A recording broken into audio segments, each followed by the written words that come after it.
Good morning சொல்லிட்டேன்டா. Good morning. காலை வணக்கம். காலை வணக்கம். குட் மார்னிங் அப்பா. முரல் என்ன?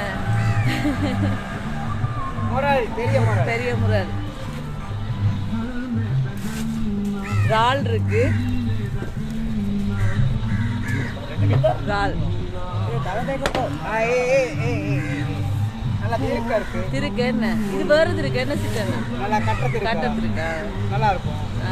சரியா? நல்லா சீலா இருக்கு. கலவா இருக்கு. கலவா இருக்கு.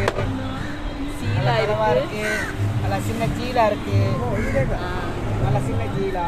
ஆமா. சரியா? எதுனால போடுங்க. லின்னோ இருக்கு. லின்னோ. விளமீன். நல்ல வெலை மீன் இருக்கு. சின்ன வெலை மீன். ஆனால் நல்ல சுத்திரி வெலை மீன். வெலை மீன் இருக்கு. நல்லா